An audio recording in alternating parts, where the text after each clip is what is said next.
Hey hi hello welcome to my channel students. आज के lecture में हम लोग एचएससी कंप्यूटर साइंस पेपर 1 का एक टॉपिक पढ़ेंगे। इसमें सी प्लस प्लस का जो टॉपिक है उसमें मल्टी लेवल इनहेरिटेंस हम लोग स्टडी करेंगे। एंड मल्टी लेवल इनहेरिटेंस का कॉन्सेप्ट पहले आपको बता देता हूँ। सिंगल इनहेरिटेंस की अगर बात करें तो सिंगल इनहेरिटेंस पे दो ही क्लासेस होते हैं। तो क्लास टू क्लास अगर इनहेरिटेंस हम लोग कंसेप्ट सीखना चाहते हैं तो क्लास टू क्लास इंटरेक्शन होता है।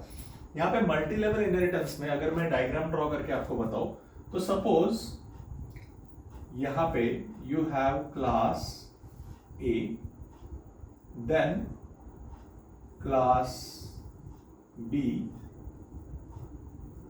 एंड और एक क्लास है class C. So just see student, यहां पे तीन क्लासेस है।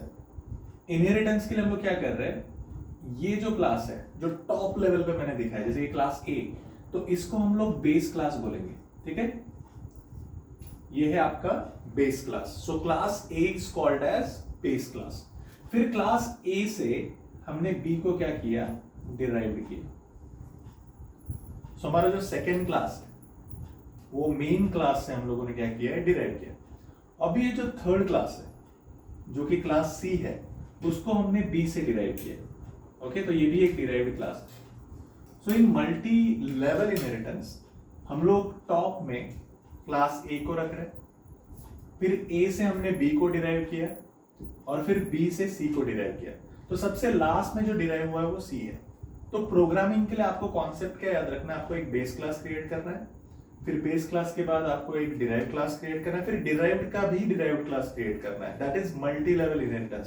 सो मल्टी लेवल इनहेरिटेंस में एक कॉन्सेप्ट आपको याद रखना है कि हायरार्की में the top class that you have वो है बेस क्लास, और बेस क्लास को और एक वर्ड है सुपर क्लास। ठीक है, it is a super class. So base class and super class, ये नेम आप इसको प्रोवाइड करोगे। सेकेंड डिराइव क्लास को आप लोग सब क्लास भी बोल सकते हो। सो दिस इज सब क्लास 1, दिस इज सब क्लास 2। अगर इसका कोड लिखना है हमें तो कोडिंग स्ट्रेटेजी क्या है वो सबसे पहले देख लेते हैं। ठीक है, तो हम लोग सबसे पहले हेडर फाइल्स लिखेंगे, हैश इंक्लूड iostream.h। ये C++ का हेडर फाइल है तो सबसे पहले ये हेडर फाइल लिखेंगे। सेकेंड, दूसरा एक हेडर फाइल है हमारा हैश इंक्लूड conio.h। ठीक है, हेडर फाइल लिखने के बाद आप वॉइड मेन नहीं लिखोगे, आपको क्लास क्रिएट करना है। तो यहां पे सबसे पहले आप क्लास कीवर्ड लिखोगे। क्लास एक इनबिल्ट कीवर्ड है जो C++ सपोर्ट करता है और उसके अंदर क्लास का नेम ए है। तो स्टार्टिंग क्लास जो है हमारा कोडिंग में कौन सा है, ए है। तो ए के लिए हम लोग क्या करेंगे, क्लास क्रिएट करते वक्त ए की पब्लिक एक्सेस स्पेसिफायर यूज करें। मतलब यहाँ पे पब्लिक एक्सेस स्पेसिफायर में प्रॉपर्टीज या फिर आप मेंबर फंक्शंस या फिर डेटा मेंबर्स दे सकते हो।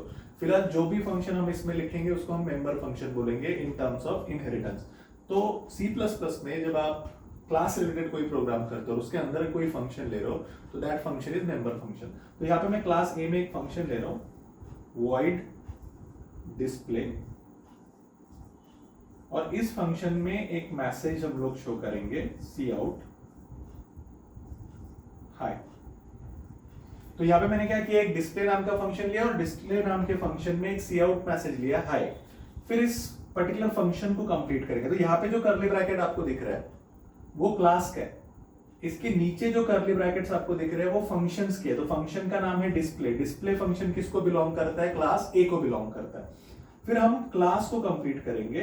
तो जब आप क्लास को कंप्लीट करोगे आपको ऑब्जर्व करना है कि क्लास का जो कर्ली ब्रैकेट है वो कंप्लीट करने के बाद आपको सेमीकोलन देना है।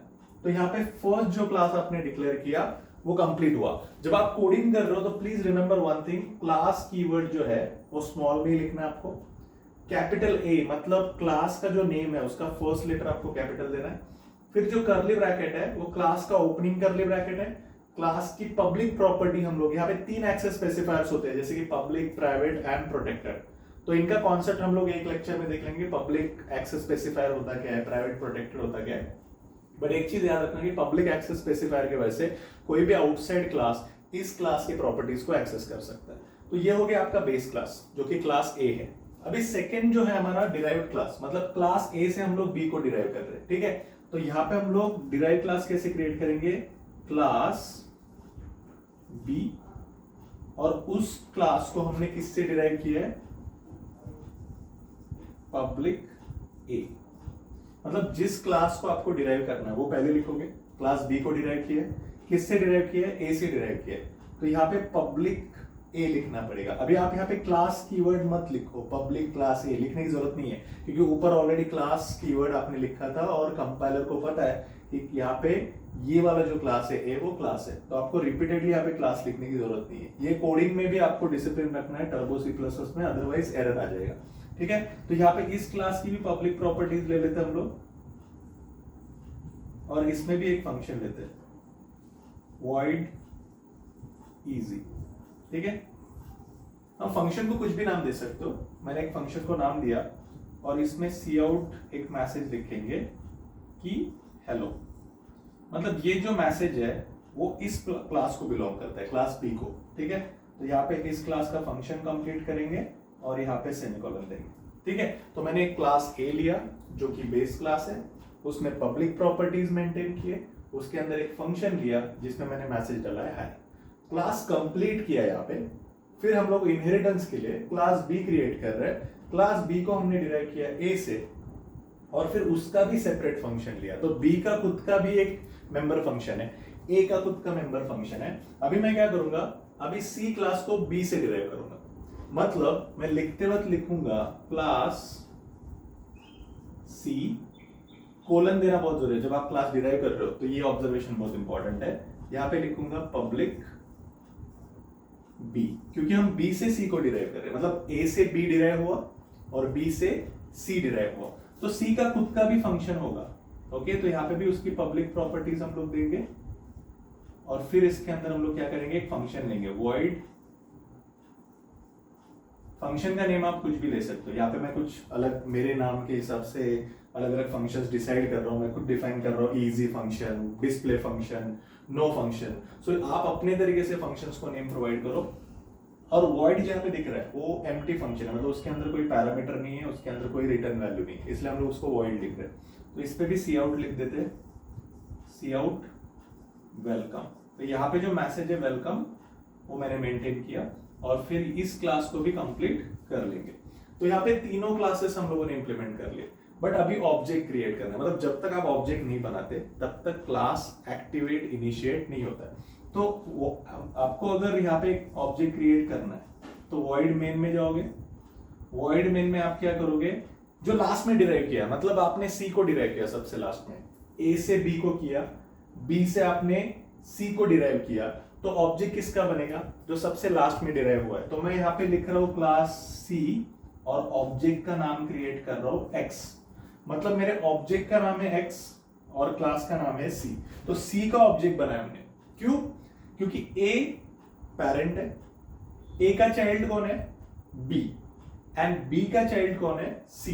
इसका मतलब हम लोग अगर लेवल देखेंगे तो लेवल में सबसे टॉप में कौन है, ए, फिर बी है, और उसके बाद सबसे लास्ट में कौन है, सी है। तो यहाँ पे इनहेरिटेंस कैसे जा रहा है, ए टू बी, बी टू सी जा रहा है।